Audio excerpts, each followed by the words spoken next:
अस्सलाम वालेकुम बेटा। ये हमारे पास उसके बाद बी पार्ट है उसी एक्सरसाइज का। तो क्वेश्चन कुछ इस शेप में दिया हुआ है कि बी इज़ इक्वल टू, आगे है 2 0 3 एंड 5। तो ये भी सेम उसी तरीके से इसको सॉल्व करेंगे हम कि हमारे पास जो है रोज़ एंड कॉलम निकालेंगे। सबसे पहले रोज़, ये देखें ये 2 रोज़ है हो गई, एक रो ये हो गई और दूसरी ये। तो इसका ऑर्डर जब लिखेंगे, ऑर्डर ऑफ मैट्रिक,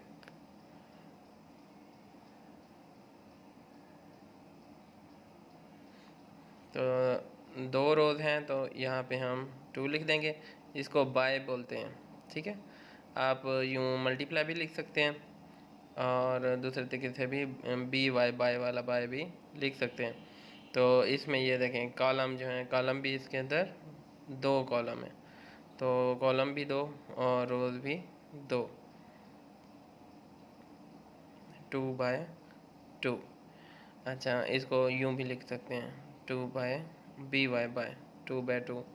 तो इनमें से कोई एक आप लिख दें तो वो आपका आंसर कहलाएगा।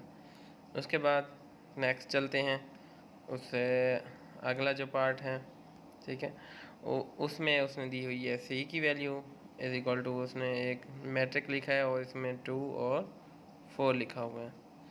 तो इसमें देखें जब हम वैल्यूज़ को देखेंगे तो हमारे पास जो रो है वो एक ही रो है, ये रो एक है। कॉलम ऐसे देखा जाता है, तो इसमें कॉलम जो है वो हमारे पास 2 कॉलम है।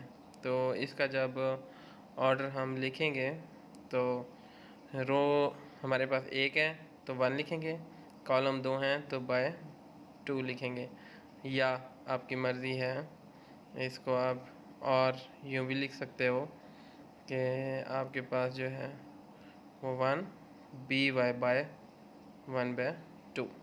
तो ये आपका आंसर होगा नेक्स्ट क्वेश्चन का। उसके बाद डी वाली वैल्यू जो है, डी दी हुई है हमारे पास value D is equal to, यहाँ हमारे पास एक मैट्रिक है 4 0 और 6।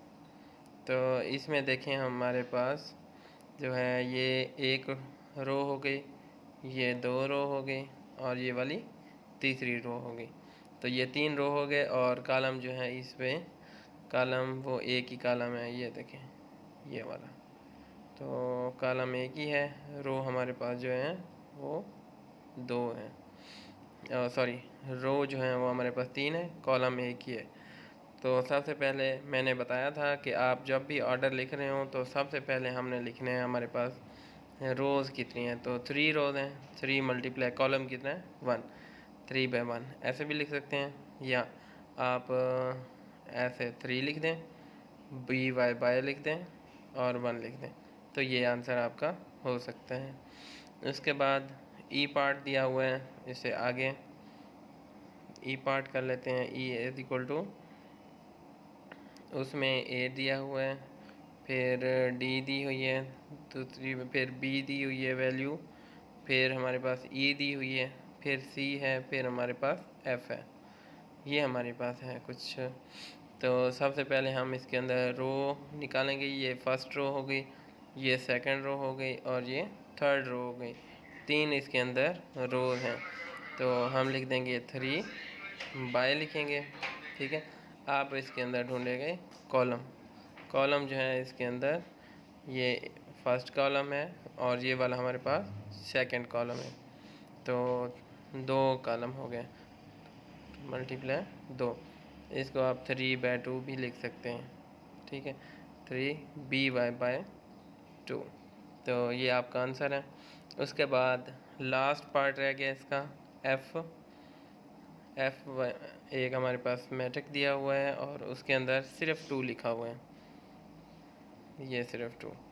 तो इसके अंदर जब हमने देखा कि हमारे पास जो रो है वो भी एक है और जो कॉलम है वो भी हमारे पास एक ही है, ये कॉलम 1 कॉलम 1 रो।